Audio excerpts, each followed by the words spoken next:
She said she would salt my soil so nothing would ever grow again. I didn't think she meant it until I saw Karen standing at the edge of my lawn, smiling like she'd already attended my funeral. It started with a letter: landscaping violation, excessive native plants, immediate correction required. My garden wasn't messy, it was beautiful. African lilies, red hibiscus, fresh cut hedges shaped with intention. Neighbors complimented it weekly. Kids took graduation photos in front of it. But Karen, HOA President Karen, said it lowered property values. Then she came to my door. "If you don't remove it," she whispered, "the HOA will handle it. Permanently." 3 nights later, my motion alerts went off. Figures in hoodies, gloves, flashlights sweeping across my yard. One of them held a bag. The next morning, brown patches, wilting stems, soil reeking of chemicals. Karen sent another letter at 9:03 a.m. See, nature corrects itself. But here's what she didn't know. I work in surveillance tech, and my property doesn't just have cameras. It has memory. If you love powerful stories, you don't want to miss this. But before we continue, tell us where you are watching from. It makes us happy to see how far our stories travel. Please like, comment, and subscribe, because what that footage revealed didn't just expose vandalism, it exposed a monster hiding behind HOA bylaws. The footage didn't just show trespassers, it showed Karen's SUV, crystal clear, license plate glowing under infrared like it was famous. At 2:17 a.m., the headlights cut off. 3 people stepped out. One of them pulled down her hood for just a second.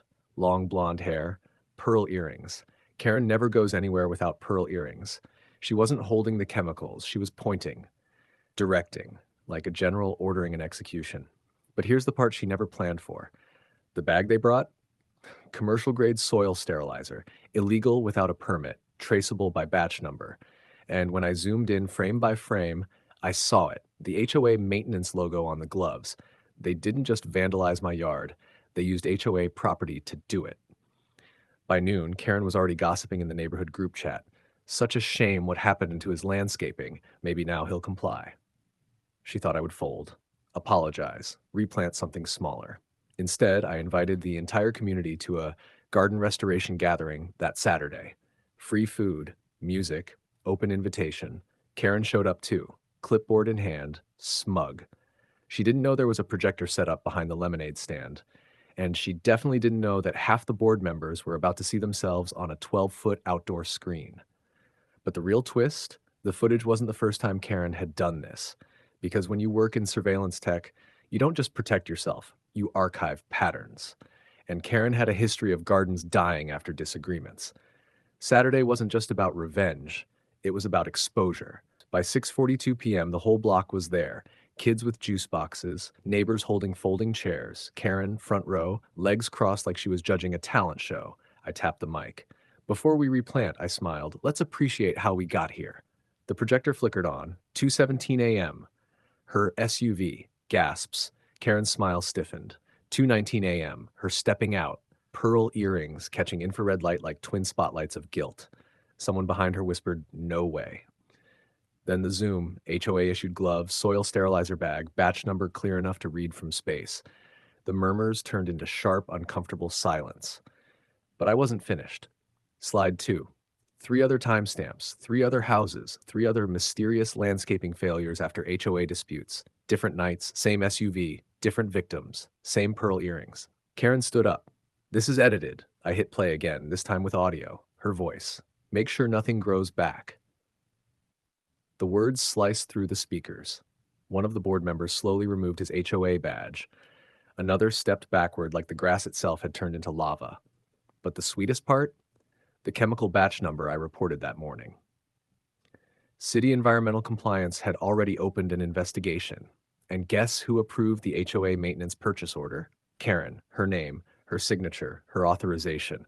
Not just vandalism, misuse of community funds, environmental violation, conspiracy. She tried to grab the mic. Someone unplugged it. She tried to leave.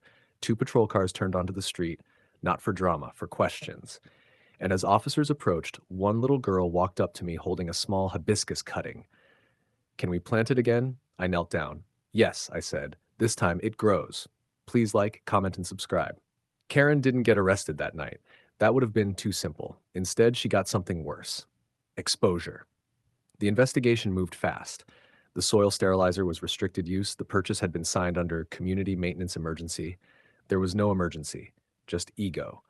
By Tuesday, the HOA board held an emergency vote, not to fine me, to remove her.